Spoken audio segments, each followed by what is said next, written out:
Coach, and then we'll open it up for questions. Yeah, guys, I'll just start off by thanking our, our administration, President Moorhead, Josh Brooks. I've got two great sport administrators and Will Lawler and Tanner Steins, and without them, we're not here. Our fans have been phenomenal this year. Grounds crew, our managers. It takes a lot to get here, and I just want to thank all those people. Man, Coach, a lot of things I guess to ask about this game day, but the ninth inning, I mean, start Tyler in that situation instead of Zach. Kind of what was the reasoning behind that? Yeah, I mean, Zach was a tick sore today. If you're gonna, have a chance to play the second game, you're gonna have to use different pitchers. Sure. We had Jordan Stevens ready to go to, we kind of held him back, in case, we were going to start him. You're just trying to get it done with somebody else. Tyler's closed out a game, closed one out against Oklahoma here, league play. We like the matchup on paper, we just didn't throw strikes. Mm-hmm. Yeah, I guess on that note, also runners on second and third, nobody out, 3 strikeouts. Yeah, it's just, baseball, you got to do your job there. You got to get the ball in play, and, we didn't do it. Slate, what are your emotions, with you guys 3 outs away from winning there and, having it end pretty suddenly? Man, I'm heartbroken. None of us saw this coming. We planned on playing for a long time. It didn't happen. But, I just want to say thank you to Coach Johnson. I mean, I love this man right here. He took a chance on me. And we all have his back, and we know he has ours. And, man, I've truly enjoyed playing at the University of Georgia. And, yeah, man, I'm just – no one saw it coming like this, but, God has a plan. So. Wes, what could you say after to your team? I know you haven't had much time. It's still – Yeah, I mean – I think you hammer on all the positives. I mean, we replaced 100. We lost 100 home runs on this team. We had 145. Field did the ball better. Stole more bases. We broke the strikeout record. Lowered our ERA. We won 18 games in league play. 143. Obviously we were a national seed. We didn't get it done, but you got to draw back on that. You don't know how or what the plan is and how far you're ever going to get in this game. Is baseball. It's really hard. We told people for years winning is really, really hard, and we didn't get it today, but there's so many positives to build on this team.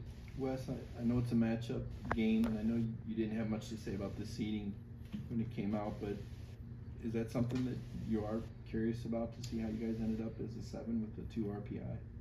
Yeah, I mean, there's always stuff, right? I mean, the NCAA is going to have their reasonings and do their thing. Yeah, I guess, Coach, when you look at this team, what are you going to take away from it?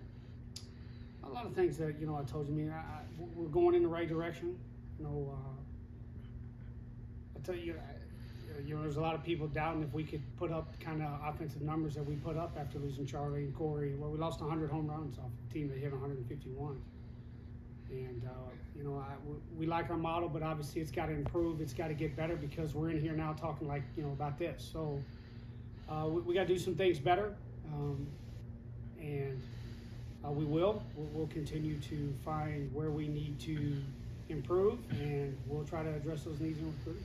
And Coach, I know it's hard to ask that kind of question, so with the lost though fresh, but specifically, I guess, what are some of the things you want to try to do differently, improve on next year within your team?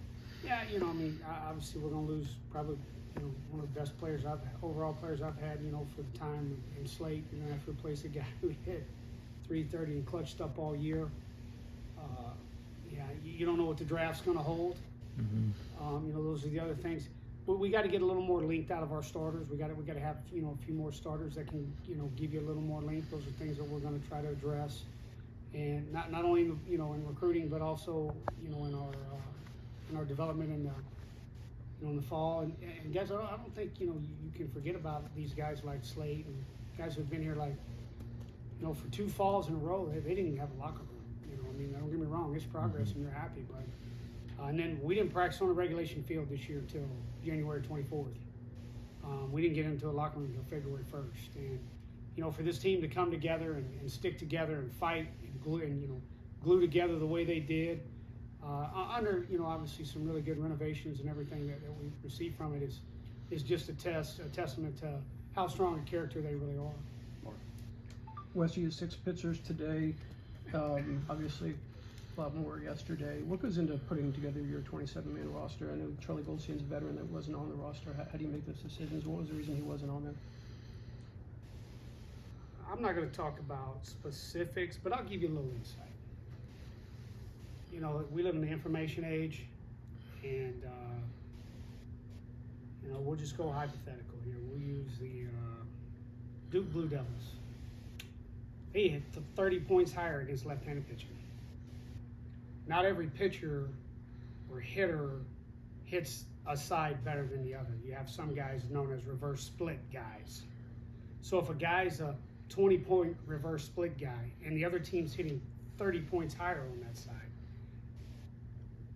you can do the math. That means who are you going to keep on your roster? A guy or players that hit X against certain pitchers, or pitchers that throw it. We play numbers. We've done it for 86 wins. We're going to continue to do it that way. Yeah. Coach, another kind of look ahead question. Do you anticipate being as active in the transfer portal you have been the first 2 years here? Yeah, I mean, it's what happens. Hopefully, we don't have to get as many, as we've had in the past. I really like our freshman class coming in. The draft's going to be big for us. We've got a couple guys there that, you look at this guy. I mean, this guy had opportunities to go play professional baseball. He took a chance on us and came back. And you don't know who's going to do that, but yeah, I mean, you've got to be ready. You got to be able to move. I mean, we want to slowly not have to get as many as we've gotten in the past, but the draft, and as we sit down and have meetings with players and talk to scouts and see where that's going, that'll really determine how active we really get.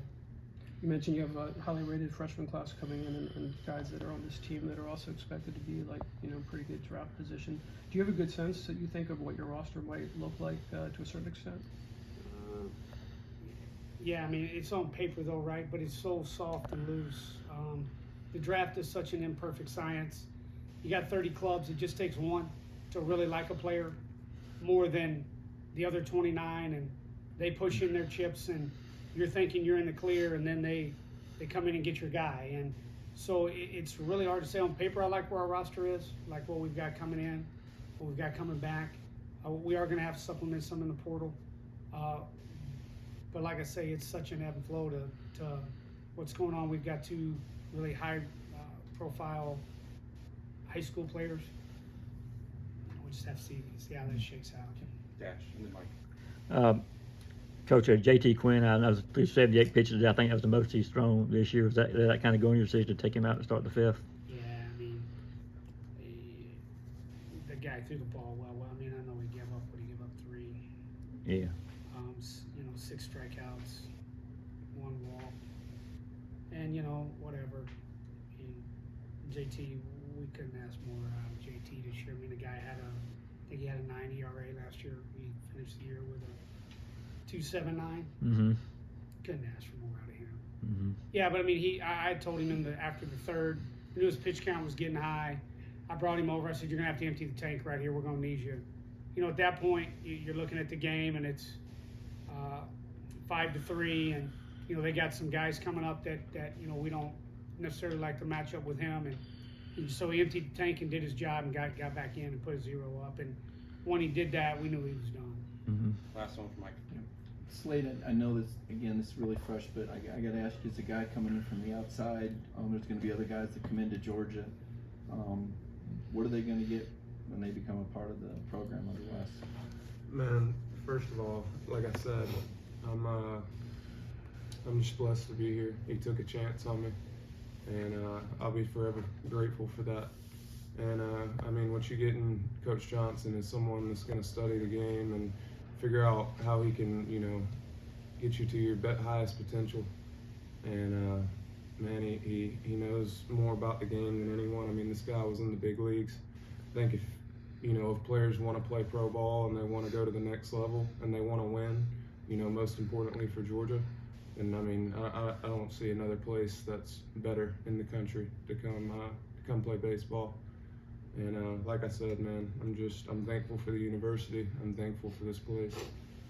I hate it ended this way, but I guess God has a plan. But yeah, very thankful. All right.